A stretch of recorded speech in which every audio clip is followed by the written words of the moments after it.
replacing the valve block on an FG2C foamer. Here we have a block I just removed out of this machine. All the lines are still attached. And I'll show you right here. If you can see in the light, there's a crack there, that plug is missing. There's a couple cracks down here around these plugs too. When you crack, you lose pressure, you have no foam. This is the new block you will receive. Right away we can see a difference. It will bolt up the same way, and watch.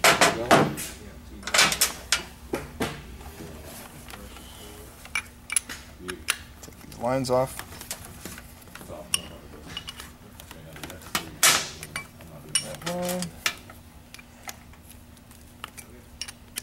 You can leave the lines attached, that'll help you remember where they go when you're done.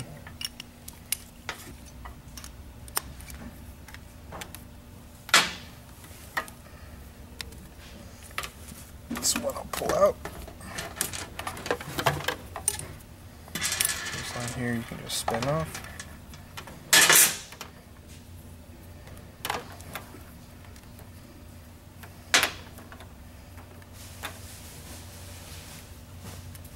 Make sure your O-ring didn't rip.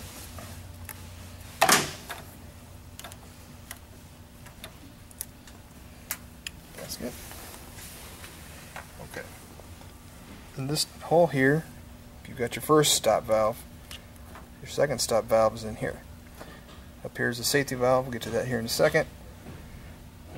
Trick to get these things to pull out. You use the cap that has your centered bushing in it.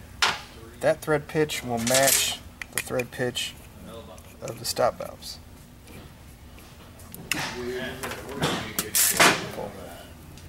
Check your O-ring, pull the plunger, just double check it still works. Pull out the safety valve, we use large flathead.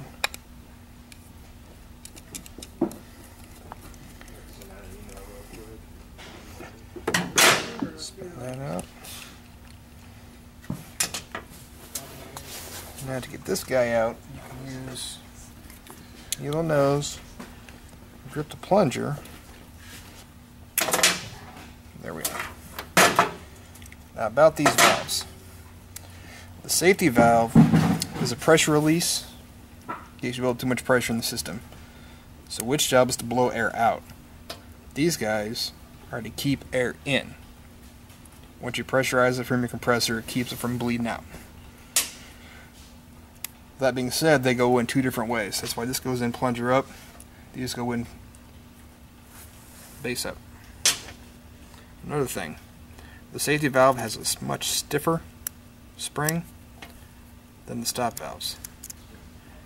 And if you look really closely, you see that little indentation right there? That's how they mark these.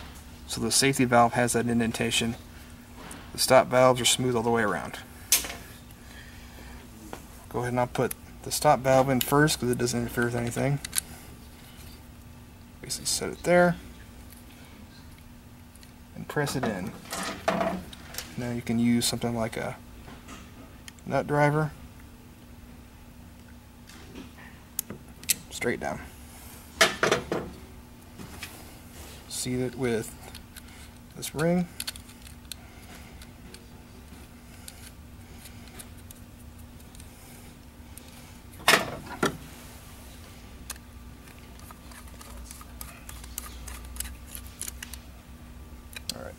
That guy's in. Stop valves, like I said, they go in plunger first, base up. Easier to start with this one, because if you push this one in all the way, that plunger is going to stick out slightly inside that hole, and this guy will get stuck. So we'll start with the side hole. You can also use the same threaded portion of this knob. Push all the way down. Next one, start it, push it in. Alright, if you look down in there, you can see where that plunger of the other stop valve sticks out and will interfere Now I'm going to take off the micro switches. Straightforward. Single screw.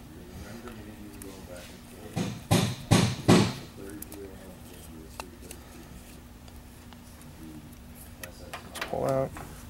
You want to make sure you get this little plunger out too. Take that. Little snap pop in there. Using the same screw. They'll slide in this little box they milled in. Just make sure I get the thread started.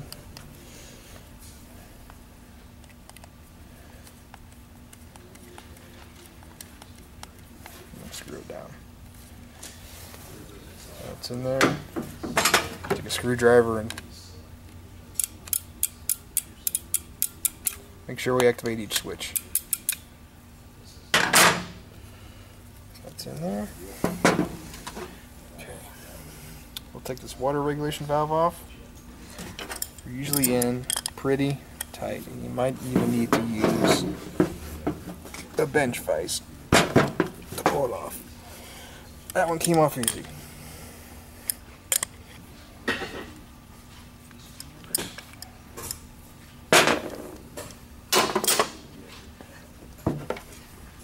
Take a rag, you wipe this off. It doesn't need to be super clean. You don't even need any thread sealing on it.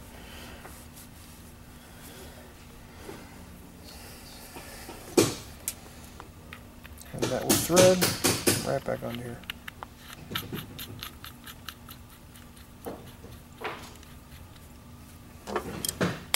Take a crescent. Just snug it up.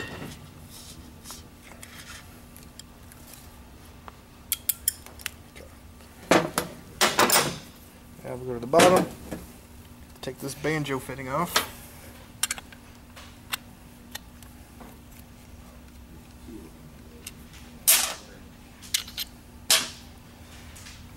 Sometimes you can reuse these gaskets, but I'm going to put new ones on.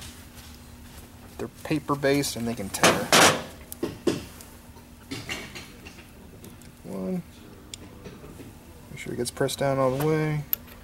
Put in our banjo. Gasket for the top.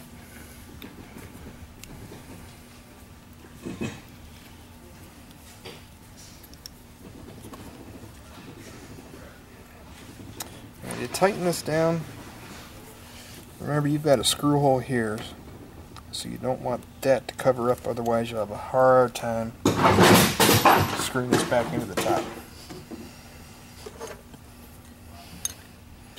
This is your air line into the top of your tank.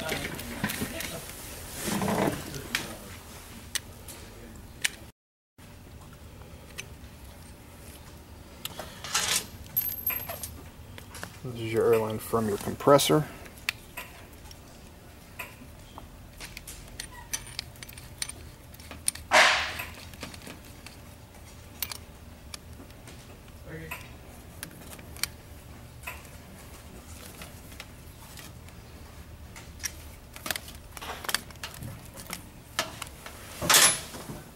This is your foam output that goes in that top hole.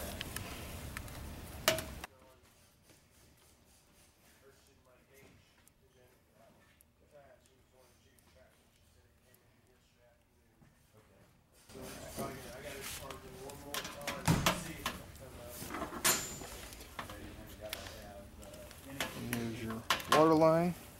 We'll push into here. This gasket back on, and then you can reinstall.